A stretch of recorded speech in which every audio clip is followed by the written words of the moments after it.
pense que l'image qu'on véhicule est importante et on ne peut pas banaliser que ce soit des sexualisations, de l'harcèlement moral, de l'harcèlement sexuel. On ne peut pas banaliser ça à l'écran et faire passer ça comme un super message pour les jeunes.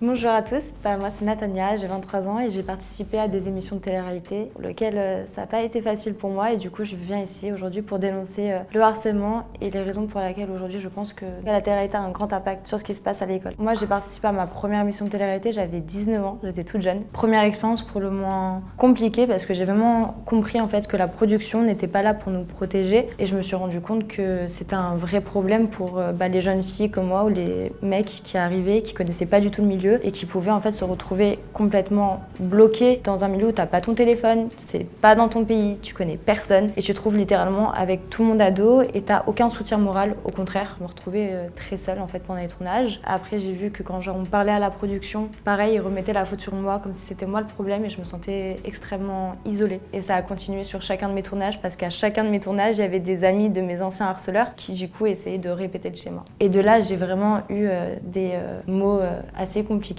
qu'on peut traduire par du harcèlement sexuel. Et j'étais toute jeune et très fragile et en fait je n'avais pas encore à ce moment-là les armes pour me défendre. Et en rentrant dans le milieu, je me suis rendu compte qu'en fait, à force de leur répéter que pour être sexy, pour être une femme, il faut avoir des grosses fesses ou des gros seins ou qu'il faut avoir ce côté très rapidement de s'offrir à un homme parce qu'au bout de 24 heures en fait, si tu ne veux pas directement te mettre en couple, il y a un problème. Toutes ces choses nous poussent en tant que femmes dans le milieu de la télé-réalité à se remettre en question tout le temps et à nous dire qu'en fait c'est nous le problème. Aussi bien sur le plan physiquement, on trouve des défauts qu'on n'a pas. Donc il y a vraiment un harcèlement moral sur mon physique. Soit t'es catégorisée comme une sorte de princesse et du coup on m'a fait la misère. Soit on m'a dit que j'étais pas assez femme parce que j'avais pas de corps. Sauf que le problème c'est qu'il y a des gens à qui ça rapporte beaucoup d'argent et ils ont pas forcément envie que les choses elles changent. Et pourtant je pense qu'aujourd'hui par exemple même quand les jeunes filles de l'école elles regardent la télé-réalité, il y a que le même stéréotype de beauté auquel se référer. Comment vous voulez qu'elles se sentent belles et épanouies à l'école si systématiquement on leur répète que le stéréotype de beauté qui sont partout sur nos écrans, c'est pas ce à quoi elles ressemblent. Et puis après, il y a eu le harcèlement après le tournage, donc j'avais vraiment l'impression d'avoir cette double condamnation.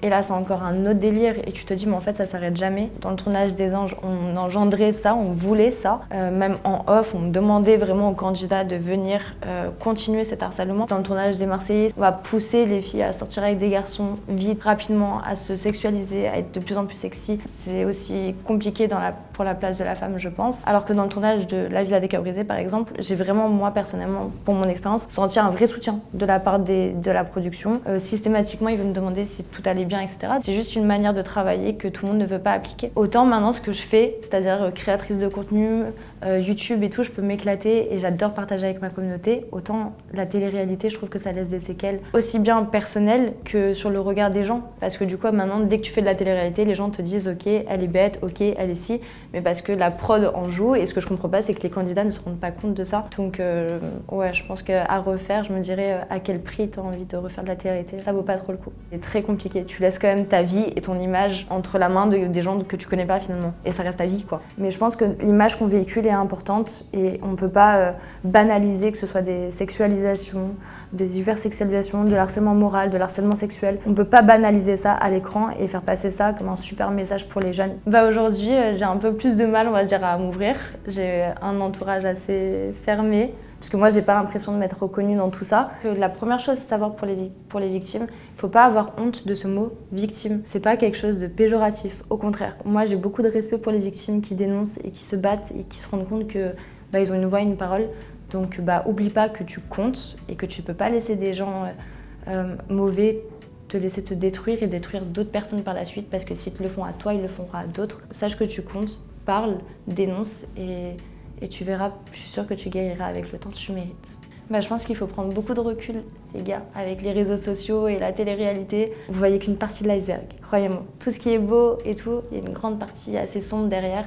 Donc préservez-vous, prenez du recul et prenez soin de vous.